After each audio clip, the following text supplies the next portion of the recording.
Hello and welcome to Off the Shelf Reviews. I was the script supervisor for this film. And I'm Gary. And today we're going to review and discuss Cabin Fever, which came out in 2002 by director Eli Roth.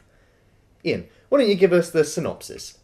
Well, the story follows a group of teens that are renting a cabin in the middle of some woods for a weekend of drinking and debauchery. In a horror film? Really? Yeah, it's surprising, isn't it?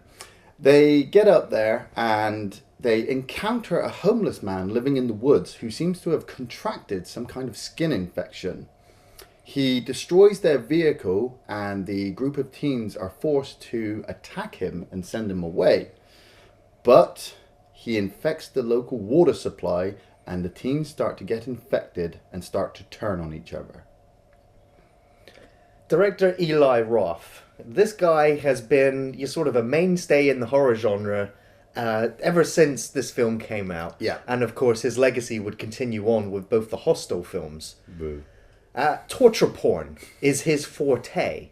And if you're not aware of what that is, it's sort of films where people are gruesomely tortured to death slowly for your enjoyment.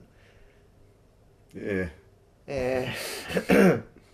I'm going to say right now, this is my second viewing of Cabin Fever. And when this film first came out, I thought that it was absolutely bollocks. Utter shite. Instantly forgettable. Almost offensive, actually, to any form of artistic merit in terms of horror movie filmmaking. I'm on the cusp of having my opinion changed on this second viewing. I remember when this film came out, I saw the DVD on the side and I said to Gary, hey, what's Cabin Fever? And he was just like, this film's fucking shit. Don't ever watch it. And it piqued my interest. I was just like, oh, I've got to watch it. If Gary hates this film, I've got to see what the fuss is about. You know, I'm still convinced you hate this film. So you love this film just because I hate this film. No, I love this film. I took the DVD home, I sat down, and like a lot of people, I think it's just misinterpretation, misunderstanding. This film, on a third viewing for me over the years I've watched this, it's just one giant misunderstanding. It's not your conventional horror movie. It's not got any supernatural elements in it. It hasn't got any psychopathic killers in it.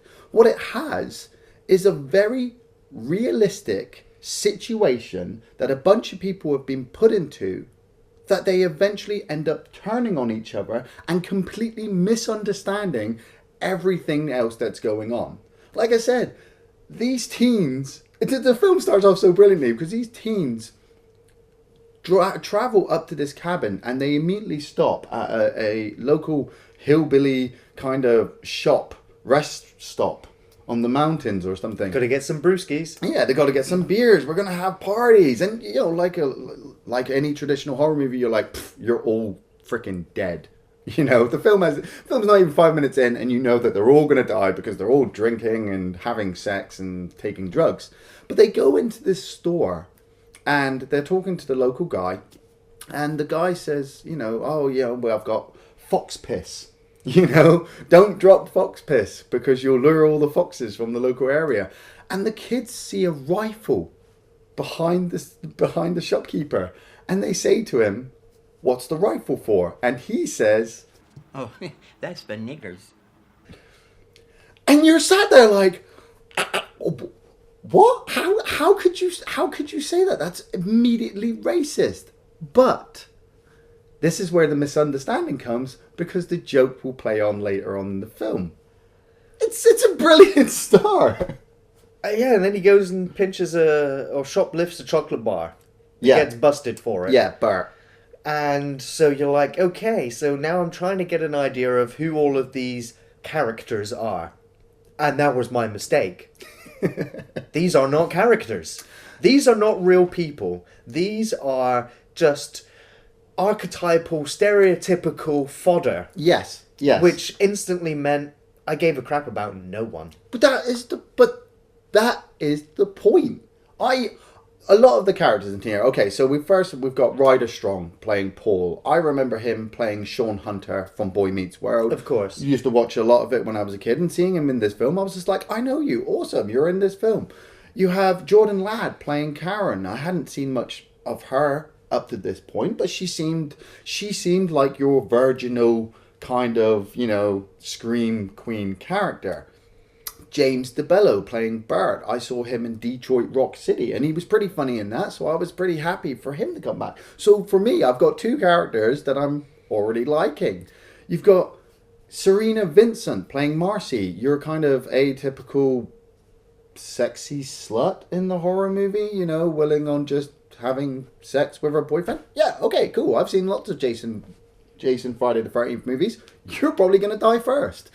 Then you have Joey Kern playing Jeff, the smart guy, the guy who's, he's already telling the shopkeeper at the start that, he's probably going to put a lawsuit on him because his son, who's mentally handicapped, has attacked one of his friends. And you're like, okay, you're the smart one, so you're probably going to have some good ideas, but you're also a bit of a dick. So I'm kind of happy if you die.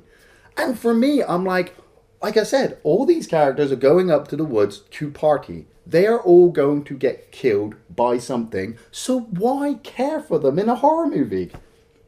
And the thing is, in any good horror movie, you care for at least one of the characters. Yeah. In Alien, you want Ripley to make it out. In Nightmare on Elm Street, you want Nancy to defeat Freddy Krueger. Yeah. In the Hellraisers, you want to see Pinhead and the Cenobites thrown back into hell. You want to see your character prevail at the end. No. You want to see your character prevail at the end. I want to see something different that I have not seen over the last 20 years. Put her there, sport. What's the matter? Cat got your tongue? Shit! Dennis! God damn it, Dennis! No! No, Dennis! No! No! Being thrust into a cabin with a bunch of teens that you don't care or even like or even find aggravating on screen, because I couldn't even comprehend how this group were even friends in the first place. Because they are all hating on each other within minutes. And when the outbreak turns, there's no, we're going to work together on this. It's just utter stupidity. And they turn on each other. Wait, hold on. Before we get too far in this film. Scotty from Evil Dead? Yeah, but he doesn't attack the others. He just kind of leaves. And granted... Yeah, but you've still got Ash, the character you do care about. Yes. We still have Ash. And if Bruce Campbell had been in this film, then this film would have been absolutely amazing. But he's not. So we're left with a bunch of characters that we do not care about, yes, because they are completely stereotypical. I mean, you tried to take the guy... Paul. You tried to like Paul. And there's the scene where he's out on the raft. Yeah. And you get this backstory that these two characters have known each other since kindergarten. Yeah. And it's just vomit-inducing. Yes, it is supposed to be. Because it's this is like teen comedy stuff, I don't want to see him trying to make his first move. And the thing that really gets me is that they're around the campfire. Yeah. And for the only time in the film, we get a cutaway we get cut away to the actual story he's telling about this bowling alley massacre. Yeah. And so I'm like, okay, great, we're actually seeing the visuals. Yet there's a moment later on when he's talking about all this backstory and he's having flashbacks to other things, and the film's got nothing. The film flashes back to the events in this film. Doesn't really give me a sense of how long these guys have known each other for, when the film's telling you that they've known each other for half an hour. For me, though, like you said, these characters are archetypal and they're just playing these things out. But that kind of plays good to the actors. They are just playing these characters. You can't hate it. It looked like they were playing characters because they looked like they couldn't deliver these lines of dialogue properly, because it looked like it was forced. Do you blame the actors for those lines of dialogue, or do you blame the director and the script supervisor? Eli Roth. I'm not going to blame any one in particular. I'm just going to blame them all. I think it's a horrible mismatch. I just think it doesn't work. Bert, you asshole, it's not funny. Yes, it is, you fucking slut. The film would progress, like we said. They get to this cabin, and there's hints of Evil Dead. You know, these teens are going up to the cabin, and something weird is going to happen, and everyone's just going to start dying. And yeah, you know, they all kind of just start going off on their own little things. You have Paul and Karen going out into the raft, and he's, you know, trying to make his move, and you're just like, oh yeah, okay, you two are kind of in love. You've got Marcy and Jeff going off to have sex, and you're just like, well, they're going to die at some point, because obviously they're having sex in the woods. You know, and then you've got Bert going out trying to shoot squirrels. And I love his line. His line of, I'm going out to shoot squirrels. Why? Because squirrels are gay. Huh? Oh, I'm gonna go shoot some squirrels. Why would you want to kill squirrels? Because they're gay? And then he I bangs. told you there's a problem with this script somewhere when the most common insult in this film is gay. No, it gets even better when they're like, why does that matter? Don't be a fucking retard. Kidding. I don't care if they're gay or straight. I'll kill them either way.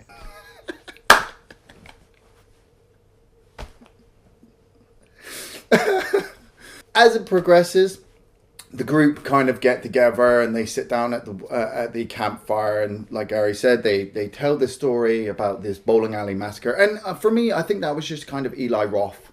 You know, he's actually in the flashback as the smiling, bold man. You know, he kind of wanted to make an impact with blood and gore. And I've got to respect that. You know, he wanted to make horror movies.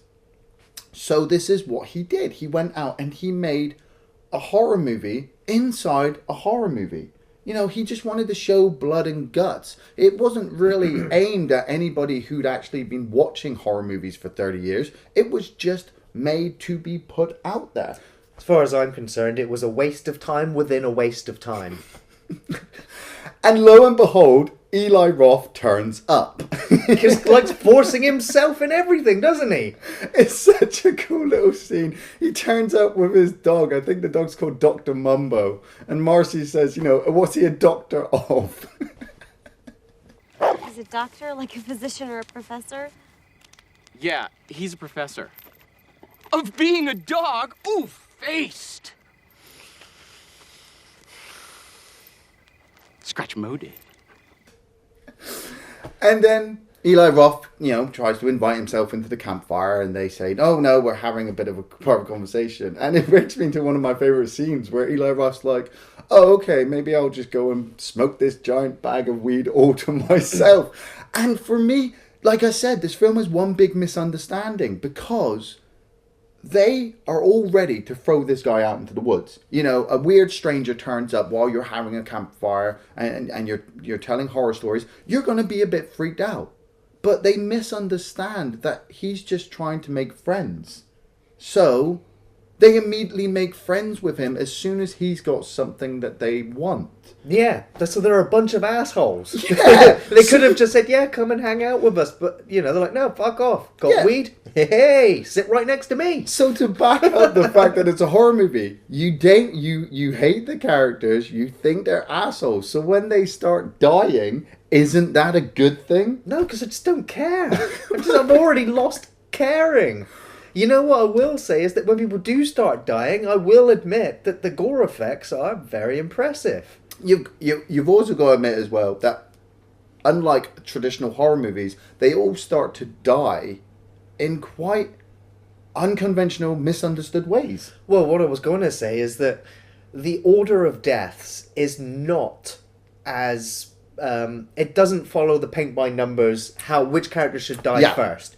You know, it does kill the characters off in a different sequential order. You usually expect, you know, sort of the slutty girl to die first. You expect the pure and innocent one to possibly survive or make it to the end. Whereas in this case, the most innocent one there possibly is the one who gets infected first. Yeah. And I liked the idea. I will say I liked watching the fact that we saw that the water was contaminated. Yeah. And the characters are not aware of it. And so when we see them, pouring water into glasses, or that they've cleaned up, and you see them with all this water, you're just like, that's contaminated water, and so you're waiting to see who's going to take the drink, who's going to fall foul to this thing first. What I was saying, though, about the stupidity of these characters again, and the other thing that also made me hate them even more, is that, yeah, granted, in the middle of the night, you might have had a few drinks, you might be high, but someone who's having a really shitty day, their skin is falling off their face, has come for you to help. So you beat the shit out of him with a baseball bat, you shoot at him, you scare the piss out of him, and then you set his face on fire. Yeah! Fucking stab you! Stop! Stop! All right, back off. Fuck off! Come on, leave it alone! Fuck off!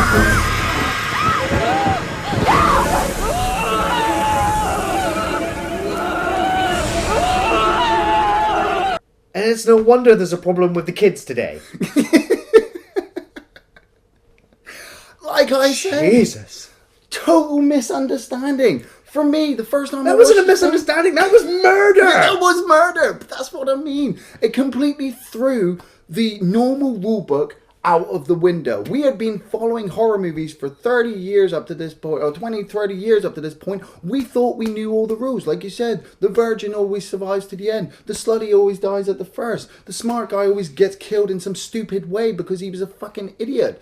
You're sat there like, what's going to kill off these teens? And this man turns up with a skin infection. Yes, he's highly infected. He's highly infectious. And so he needs to be taken to a hospital. But let's be realistic. If they had gone, oh, let's wrap him in a blanket, stick him in a car and drive him to the hospital, you'd have wasted £15 on a half-hour movie. Instead, they commit the murder. They beat this guy, they stab him, they shoot him, he goes running off into the woods, and he's the one that infects not only their water supply, but the local water supply to the surrounding town. And you're like, oh shit. And because nobody knows, apart from obviously us, the audience, it does actually make it really quite tense. I thought one of the coolest ideas was when Bert and Jeff both agreed to bet that they would drink nothing but beer for the rest of the trip. And I'm like, oh, wow, that means you guys are actually going to survive longer than anybody else. And as the film progresses, we start to see the deterioration of Karen and the deterioration of the group, You're like, oh, you're infected? Well, you're going straight out into the shed and we're going to lock you in there. Oh, there might be a killer dog on the loose, but we'll keep an eye on you.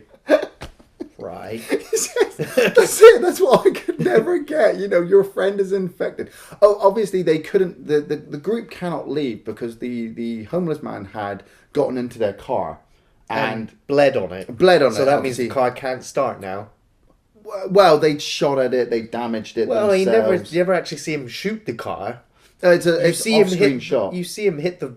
But I find it very hard to believe that they managed to break the car by just hitting it. Well, you see, looking back on the notes, there was a lot of actual editing problems with this film. In one of the scenes where Jeff hits the car window with the baseball bat, a splinter of glass actually cut his eye. Yeah. And so they had to rush him off the hospital to get him healed. So obviously, shooting time is completely screwed now, and you've got to keep the pace going. They had to come up with some reasons of what, why the group couldn't leave. It's kind of like the whole Evil Dead thing. They drive to the bridge and the bridge is... The virus isn't going to let them leave. Yeah, the virus isn't going to let them leave. So they're stuck out there, and the group, they go off to see if there's any other neighbours. And we kind of get a bit of hints of Texas Chainsaw Massacre when they come across the butcher. And... the butcher is really angry at them because she thinks they're working for a local guy she's getting infected pigs from. And she tries to help them.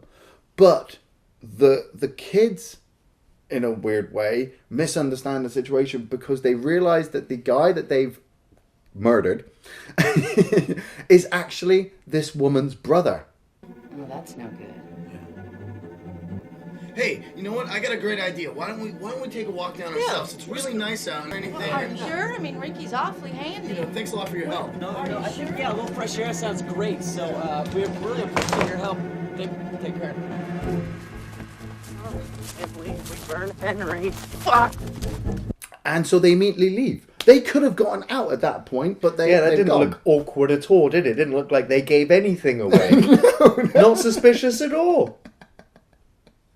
They go to another house, and Marcy ends up going across a lake. Yeah, she just happens to find a canoe and heads across the lake. Yeah, she goes across the lake. A bit reminiscent of Friday the 13th, you know. Yeah, really good. I did like the cinematography in this. You know, the mountain shots, the countryside. The cinematography did remind me very much so of 80s horror. Yeah. Yeah, I appreciated it. They turn up at this other house, and there's nobody there, but it's kind of weird because Paul will actually go to that house later. Yeah, and I was like, how did he get there so quickly? He'll find a naked woman in a bed and get attacked by one of the neighbours. Instead of just asking for help, he's just pervs on her until the woman's husband turns up and chases him off with a shotgun. I'm just like, total misunderstanding. Yes, yeah, but also down to the fucking dumbass nature of these characters. I should stop calling them characters. As the film would progress, Karen has become infected, and I remember at the time this film came out, it was noted as being like a really horrifying scene where Paul and Karen are kind of getting close in bed, and he starts to, well, finger her. But it actually turns out he's fingering her open wound on her leg from where the infection is eating her flesh. Pretty gory. Yeah, I've seen Cronenberg. Oh yeah, true. I just got nothing on Cronenberg. They decide as a group to obviously force Karen out into the shed instead of obviously keeping her in the house because, well, like Gary said, they're actually a bunch of dicks and they're only thinking about themselves. And Bert actually later becomes infected as well. And it turns out, obviously, we know that the water supply is infected, and so everybody who is in contact with water is actually becoming more and more infected. And Jeff is the only one, selfishly, to take it upon himself to get away from the entire situation. So he grabs a bunch of beers, covers his mouth with a handkerchief, and just runs off into the woods. Jeff! Don't fucking come near me! Jeff! Stop! I don't want to get sick. I don't want any of us getting sick. But you two fucking fuckers insist on touching her. And now she's bleeding all over both you guys. So you two can fucking rot. But not me. No fucking way. Not me.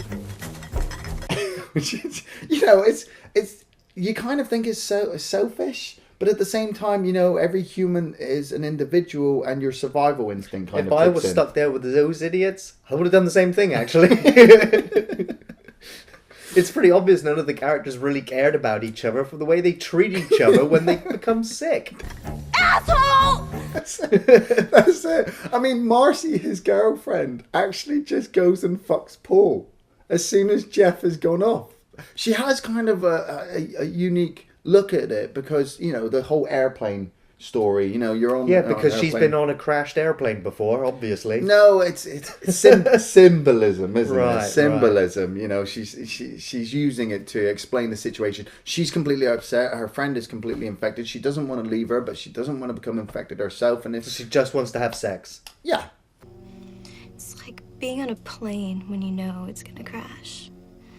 Everyone around you is screaming, yelling, "We're going down, we're going down." All you really want to do is grab the person next to you and fuck the shit out of them, because, you know, you're gonna be dead soon anyway.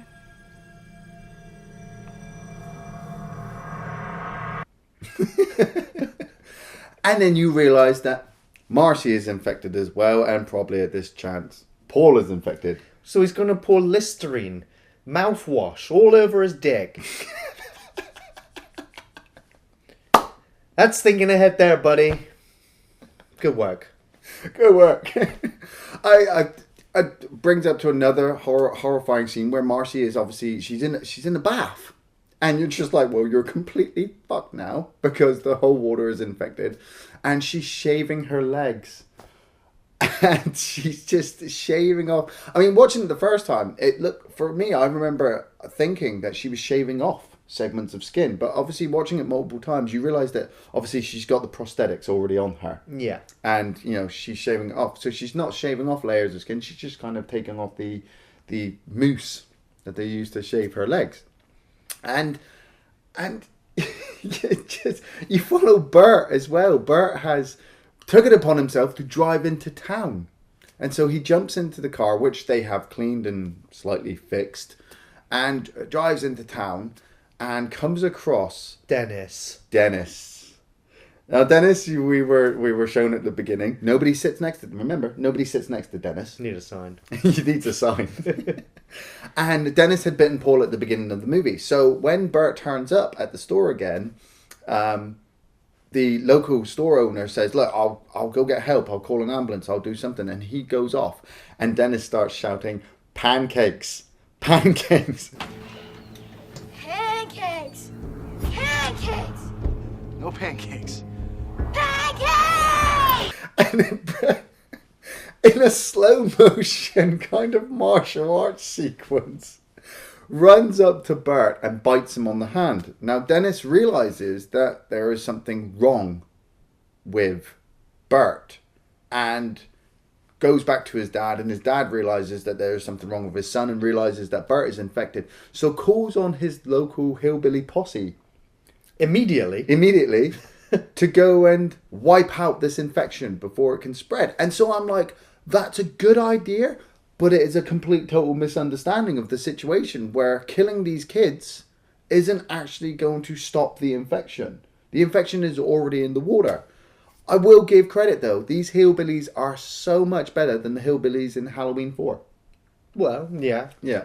I was under the impression that these hillbillies, including the law enforcement, were aware of this virus, this flesh-eating virus, because they are immediately called to action and almost immediately go out there and they say it on the radio. You come across any infected person, shoot him dead. No questions asked. Keep your distance, shoot him dead. Yeah. And it's kind of like they've been doing this for years and years and years. As soon as they get infected people, just kill them, bury them, put them in the bonfire. No one will ask any questions. It's like a routine cover-up. Yeah.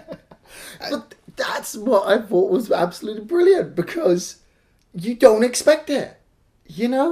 You're expecting people to come in and save the day. But nobody does. Even the police. You cannot trust them.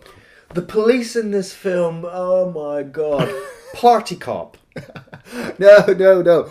Officer Winston, played by Giuseppe Andrews. He was also in Detroit Rock City as well. And he comes across Paul.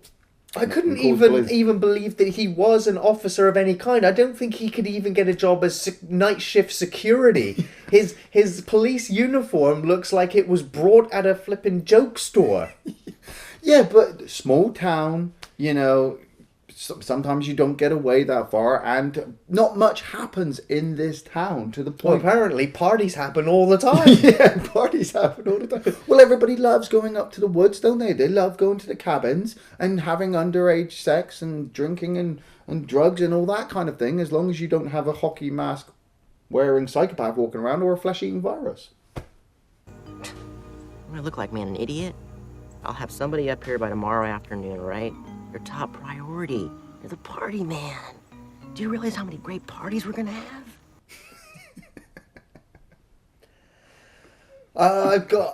To be honest, I got a couple of favourite scenes in the film. There's one scene in the film that always makes me feel uneasy.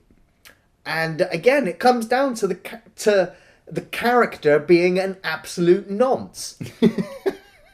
Paul is wandering through the woods and he comes to the reservoir. Yeah. And he looks into the water and it looks like there's a corpse floating in it. Yeah. Has this character seen any other corpses around lately? Has he? Yeah. He's decided it's face down. I can't tell who it is. I'm going to go poke it with a stick. Leaning over this infected water. And what happens? He falls right into it. Falls straight on top of the corpse. Yeah. Scrambles to try and get to the ladder. Pulls on the ladder, which collapses, which causes him to sink into the water again before he gets out. I was, you know, it's uneasy to watch that scene because you're just like, you just want to have a shower straight afterwards because you've seen the effects of this water. Yeah. But at the same time, you're just looking at this character and you're like, dumbass. And of course, the leg shaving sequence is very memorable because it's another one that can get under your skin, literally. Yeah, that's it for favorite scenes. I'm not gonna go any further. I have loads. I think this film is absolutely brilliant. The opening sequence with the shopkeeper and the that's for niggers. Yes, that line.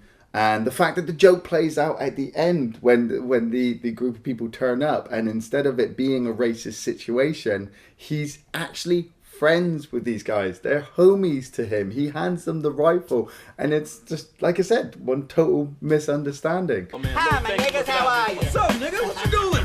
Where you been? Where you been? Snap, I can't do it like y'all. The bag of weed with Eli Roth, brilliant. Thought that was a cool little uplifting moment before all hell kind of breaks loose. The slow motion Karate Kid moment, it's surprising. You don't expect it to happen. Just at the same time, just all of the deaths. You know, Karen being eaten up by the virus, then eaten by a dog, then killed by Paul. You know, you're just like, wow, that yeah, fucking hell. You know, that's kind of extreme. Jeff, shot by the local police because he survived. Didn't see that coming. Well, reminiscent of Night of the Living Dead. Yeah, but the fact that he gloated for so damn long, it was like, oh, somebody please shoot him now.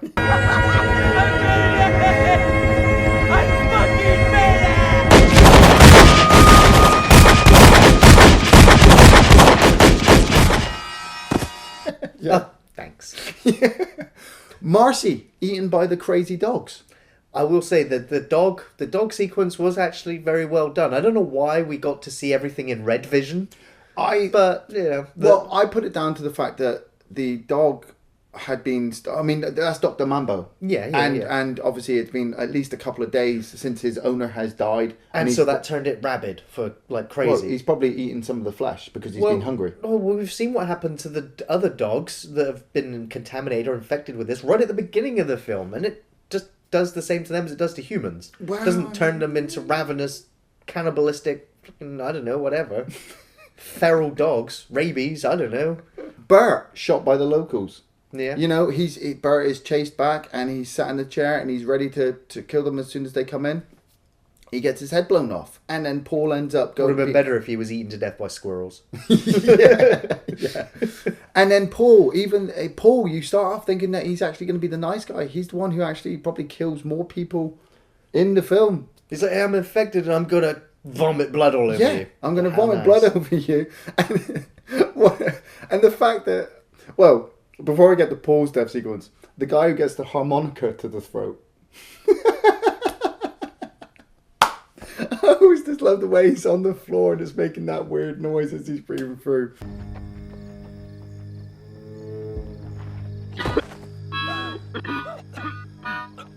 And like I said, the awesome ending. You have the black people coming into the store, you know, and they've been given the gun, total misunderstanding. You have Paul, who, unlike the rest of his friends and the rest of the bodies who have been burnt, he gets thrown into the local river. And why is that going to make any difference? You're going to infect the water twice? Yeah. Who the fuck threw his body into the water? So the cops grabbed him? Deputy Winston. When they took him to the hospital, the party cop took him and chucked him into the river because he was a fucking idiot, like you said. And you have the kids selling the lemonade to all the people as you watch the truck go off with all the spring water.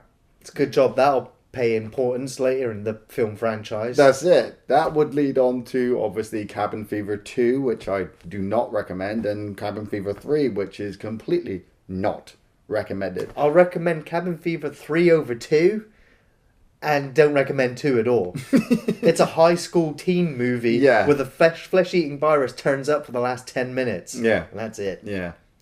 I totally recommend Cabin Fever. If you've not ever seen it, it is a unique horror movie because it's also a massive black comedy. There are some really funny moments in it. You obviously, like we said, some of the characters that the actors are portraying are complete douches, but you are happy at that because you can't wait for them to die. You are watching a horror movie for the blood, guts, gore, and the tense situations. You are not watching it for character development and Oscar-winning signature pieces. There are some funny moments in this film, and that is what makes this one unique. They did not carry the comedy over into number 2, and I'm pretty sure they didn't put it in number 3. I've avoided number 3 like the plague. Cabin Fever 1 was really good. Eli Roth, you broke ground on this. It's a shame you didn't carry it on into Hostel 1 and Hostel 2 and whatever Hostel other movies you've done. But Cabin Fever, totally recommended. I still don't recommend Cabin Fever. It is a substandard comedy film with horror elements.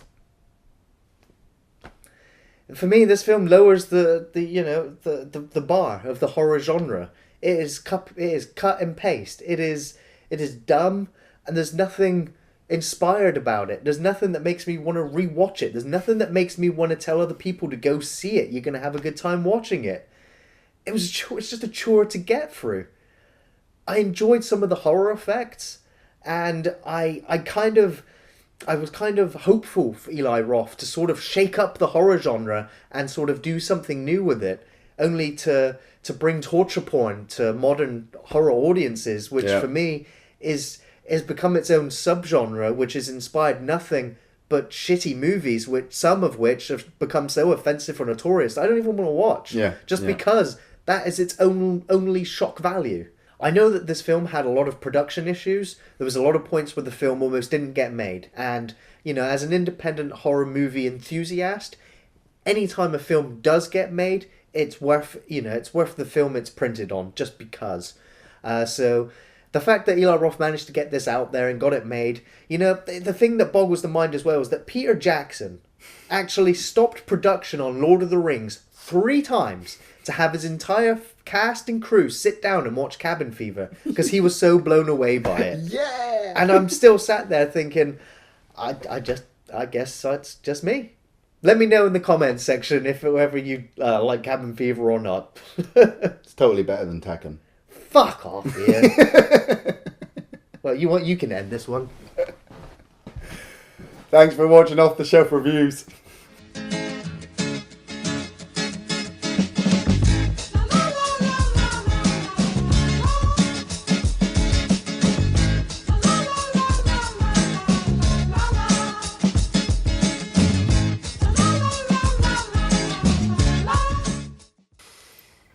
Scratch Mo did.